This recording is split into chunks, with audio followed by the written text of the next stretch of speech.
Hello, this is Sonya from Sonya's Quilts and Embroidery, and as I promised, I am doing a t-shirt quilt class. This first video will only be about the tools you need and how to cut your shirts, and any kind of tips I can give you about cutting the shirts. First of all, you will need a good pair of scissors.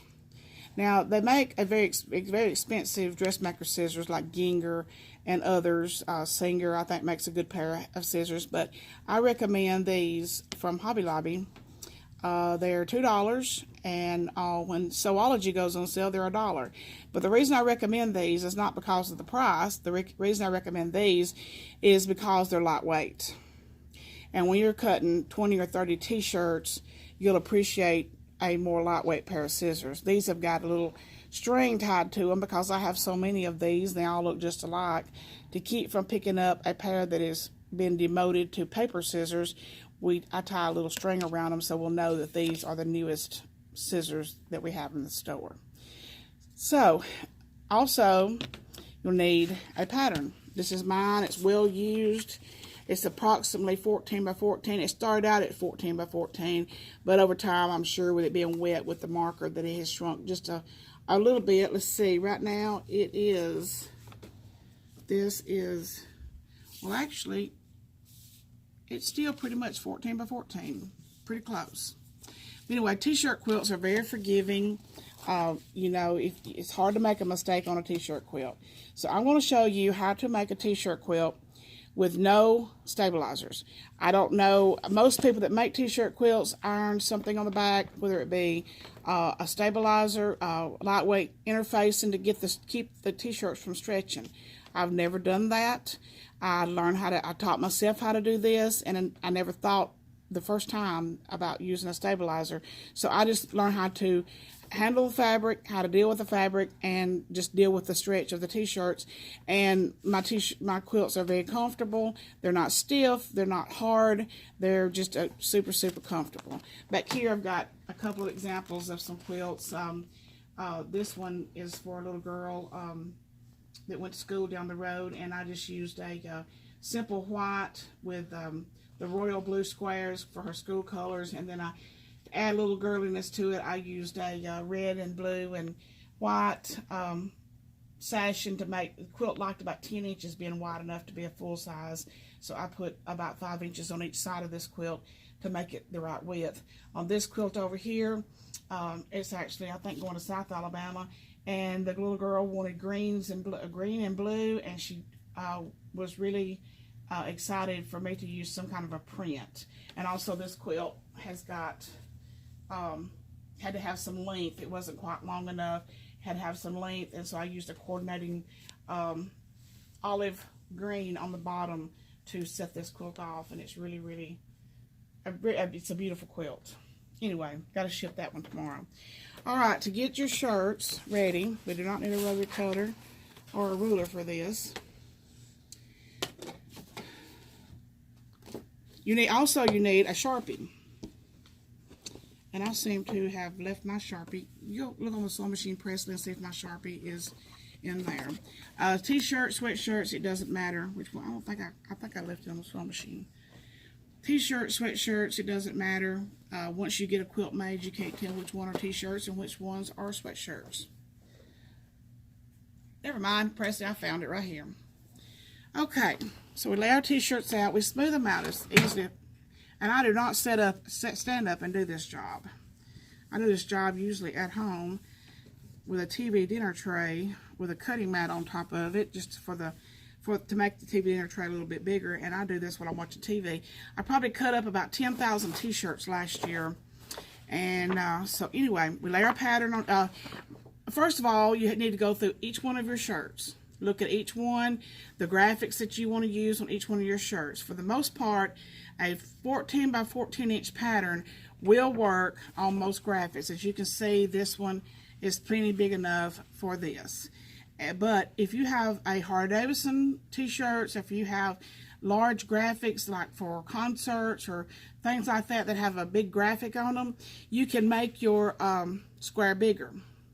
You can make yours a rectangle instead of a square, but I'll have to get into how to cut the strips that go on the sides. How do you adjust the size of those for a different size square than this. But we lay our square on the shirt. Use it on a dark t-shirt like this. This one isn't quite as dark as some of them, so I can still see my Sharpie mark. You may not be able to see it, but I can still see it on this color. If you have black shirts, I would recommend you either use just regular chalk, or you can use just anything that you can find that will write on dark colors. Anything, but it doesn't matter if you use a Sharpie, because we're not going to be able to see the marker anyway. I always start at the bottom of the shirt, and if you notice, I'm not being delicate when I cut this shirt out. I'm just cutting out, you know, on the line, and like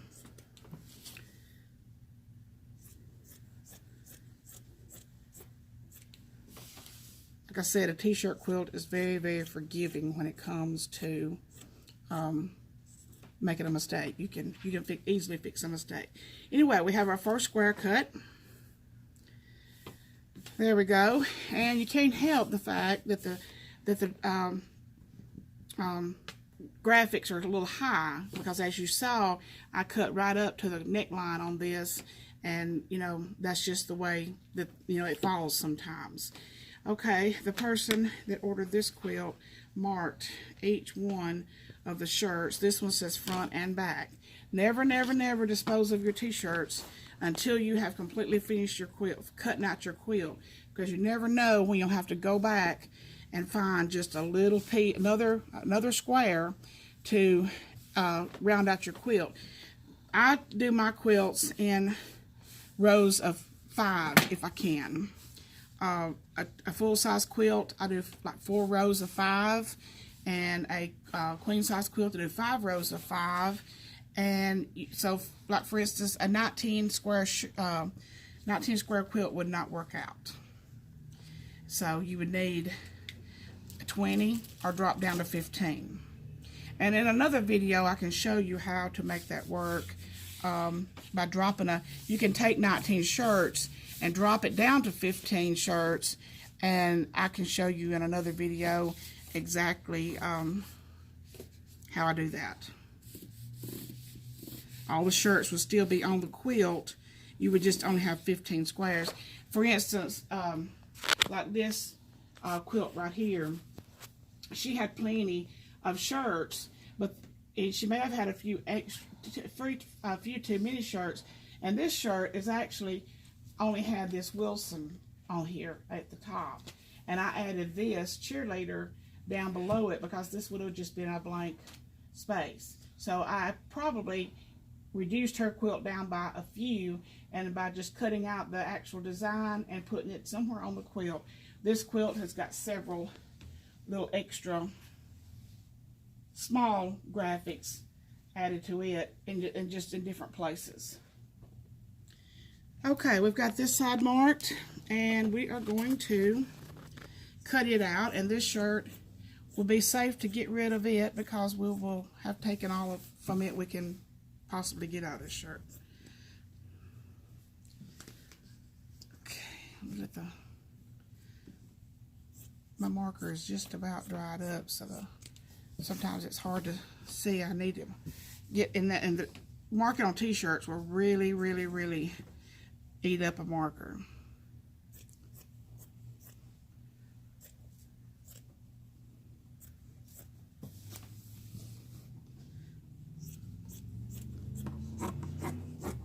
And there we go.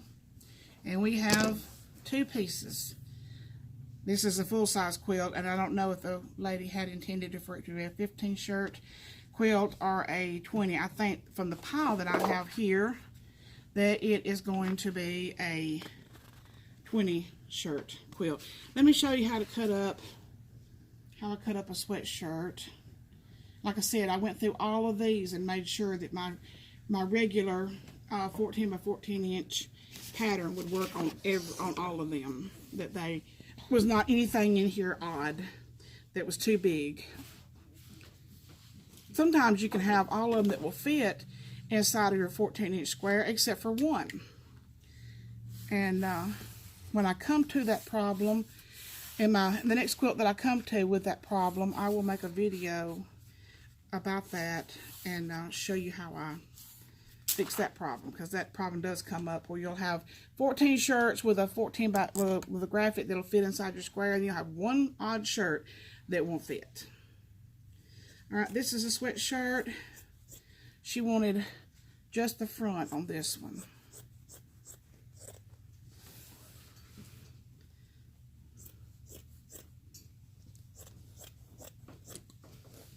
Like I said, when this is put together, you'll never notice that it was a sweatshirt. Not that there's anything wrong with a sweatshirt, but people ask me all the time, can you use a sweatshirt on a t-shirt quilt? Yes.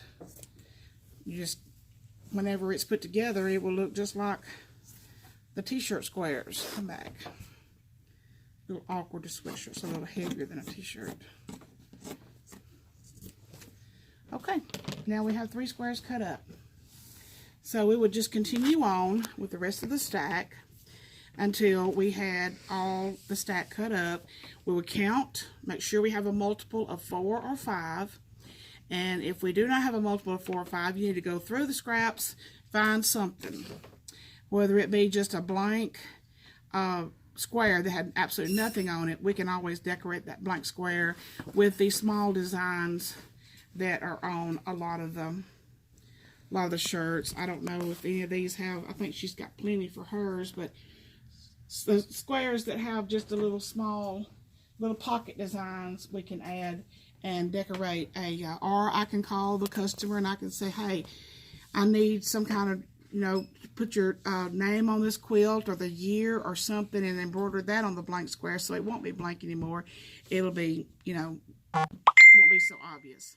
So anyway, I appreciate it. If you like the video, subscribe to my channel. Like, if you have any comments, please comment, any questions, and I will be doing another video probably tomorrow. Oh, first of all, I wanted to show you how I cut my strips.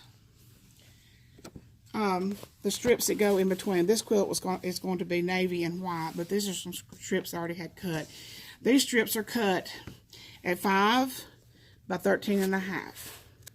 Now, no, sorry, 5 by 14.5. You need your strips to be just a little slightly longer than your shirt square, because knit is going to stretch some while you're sewing. I'm going to show you in the next video how to keep that shrinkage down as much as possible, and it's a very simple trick. But anyway, you do need to cut your strips just slightly longer than your squares, and these are squares, so I would use all 14.5 by 5s.